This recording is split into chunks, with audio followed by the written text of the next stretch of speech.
Guys welcome back to the channel. तो आज हम एक्सप्लेन करेंगे 1999 में रिलीज हुई movie a real young girl को। ये कहानी है एक 14 साल की लड़की एलिस की, जो कि एक बोर्डिंग स्कूल स्टूडेंट है।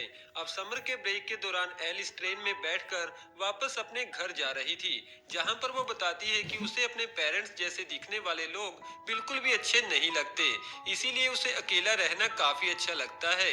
जिसके साथ ही एलिस ये भी बताती है कि मुझे हॉलीडेज पर अपने घर जाना बिल्कुल भी अच्छा नहीं लगता, खासकर समर हॉलीडेज, क्योंकि वो काफी लंबे और बोरिंग होते हैं। स्टेशन पर उतरने के बाद एलिस एक कैब में बैठकर अपने घर चली जाती है, जहां पर वो सबसे पहले अपने डॉग से मिलती है। जिसके बाद एलिस अपने पेरेंट्स से मिलती है और अपने फादर को किस भी करती है। इन सब के बाद वो तीनों एक साथ मिलकर खाना खाने लगते हैं। यहाँ पर एलिस काफी अकेलापन महसूस कर रही थी, जिसके कारण वो एक चम्मच के साथ अपने प्राइवेट पार्ट को टच करने लगती है। खाना खाने के बाद एलिस का फादर अपनी वर्कशॉप पर चला जाता है। शाम को एलिस घर के आसपास घूम रही थी और वो भी डाउन पैंटी के साथ। अब डिनर के लिए घर के अंदर जाने से पहले एलिस अपनी पैंटी को वापस ऊपर कर लेती है। डिनर के बाद एलिस वापस अपने रूम में चली जाती है और मिरर के सामने अपने कपड़े उतारने लगती है। एलिस की बॉडी उसकी एज के हिसाब से काफी मिच्योर है और ये बात एलिस भी काफी अच्छे से जानती थी। अब रात को सोते हुए एलिस अपनी ड्रेस पर वॉमिट करती है, जिसके लिए उसकी मदर उसे नींद से जगाती है।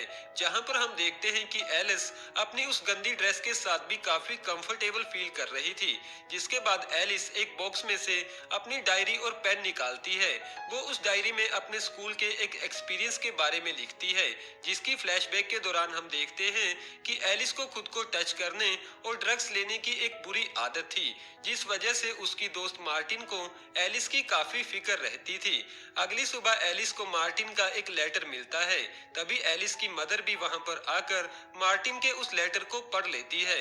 एलिस अपनी मॉम को बताती है कि मार्टिन मेरी एक बहुत अच्छी दोस्त है और वो एक पायलट बनना चाहती है। दोपहर को एलिस अपनी मॉम के साथ उनके पोल्ट्री फार्म में चली जाती है। एलिस की मॉम मुर्गियों को दाना डालने लगती है, जबकि एलिस एक एग लेकर उसे अपने हाथ से दबाकर फोड़ देती है।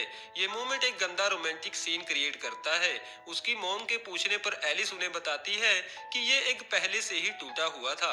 वापस घर आने के बाद एलिस अपनी बीच ड्रेस में घर के बाहर लेट जाती है और ऐसे इमेजिन करती है जैसे कि वो एक बीच के किनारे पर हो, और साथ ही वो कुछ रोमांटिक सीन को भी इमेजिन करने लगती है। उसका ये ड्रीम तब खत्म होता है जब उसकी मॉम आकर उसे उठाती है और उसे कहती है कि तुम्हें ये बुरी लड़कियों वाले कपड़े नहीं पहनने चाहिए। अब घर के अंदर एंटर होते ही एलिस अपने फादर के साथ एक और लड़के को देखती है। ये लड़का एलिस के फादर का नया स्टाफ मेंबर है। उस लड़के का नाम जिम है। यहाँ पर एलिस जिम की तरफ काफी अट्रैक्ट हो जाती है।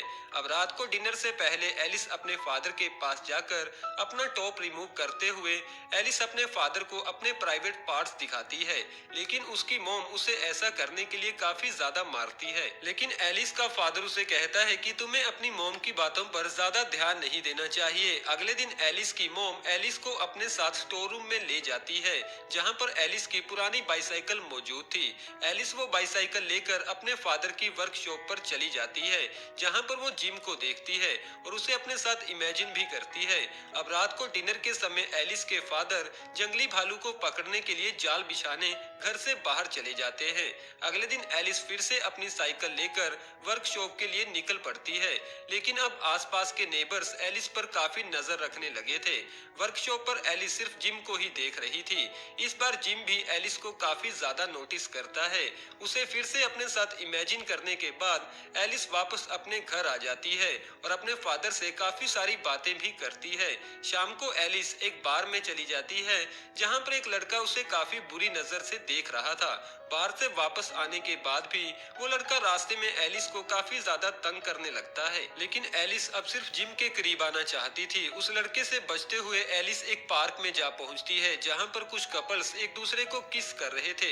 अब एलिस एक फेयर अटेंड करने का डिसाइड करती है। वो थोड़ा ओल्ड दिखने के लिए मेकअप भी करती है, जिस बात को लेकर एलिस की मॉम काफी हैरान थी। अब इस फेयर में एक राइड पर एक ओल्ड मैन एलिस के करीब आकर बैठ जाता है, जो बाद में एलिस को टच करने की कोशिश भी करता है। अगले दिन एलिस घर का कुछ सामान लेने के लिए अपनी मॉम के साथ एक स्टोर में चली जाती है, जहां की स्टोर कीपर एलिस की मॉम को कहती है कि आपको अपनी बेटी का ख्याल रखना चाहिए, क्योंकि शायद अब वो बड़ी होने लगी है, जिसके कारण वो वापस आते समय एलिस पर काफी ज्यादा गुस्सा होती है।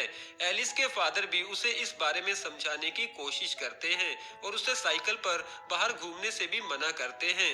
अब वो अपना सारा दिन बीच ड्रेस पहनकर घर के बाहर लेटते हुए बिताती थी। एक दिन उसे घर के पास में ही जिम दिखाई देता है।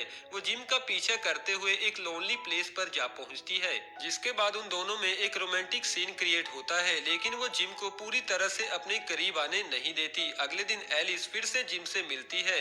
जिम के फिर से कोशिश करने पर एलिस उसे कहती है कि मैं अभी इन सब के लिए तैयार नहीं हूँ, लेकिन मैं हमारी अगली मीटिंग में तुम्हारे करीब आने के लिए पूरी तरह से तैयार हूँ और तुम रात को चुपके से मेरे घर आ सकते हो। अब रात को एलिस की मॉम उसे गुड नाइट बोलने के लिए एलिस के रूम में चली जाती है, जहाँ पर एलिस और उसकी मॉम को किसी के चिल्लाने की आवाज सुनाई देती है। अगले दिन सभी लोग देखते हैं कि जिम एक ट्रैप में फंसकर मारा जा चुका है, जो कि एलिस के फादर ने एक खूंखार भालू को पकड़ने के लिए लगाया था। एलिस घर की विंडो में से ये सब कुछ देख रही थी, जहाँ पर हमारी ये मूवी खत्म हो जाती है। वेल दोस्तों, कैसी लगी आपको ये वाली मूवी? कमेंट बॉक्स द्वारा अपना कीमती सुझाव हमें जरूर दीजिएगा, और अभी तक वीडियो को लाइक न किया हो तो वीडियो को एक लाइक जरूर कर दे। और हाँ दोस्तों, ऐसी ही इंटरेस्टिंग मूवीज के लिए आप हमारे चैनल को भी जरूर से सब्सक्राइब कर ले, जो कि बिल्कुल फ्री ऑफ कॉस्ट है। लेकिन साथ में बेल आइकन को दबाना ना भूलिएगा, जिससे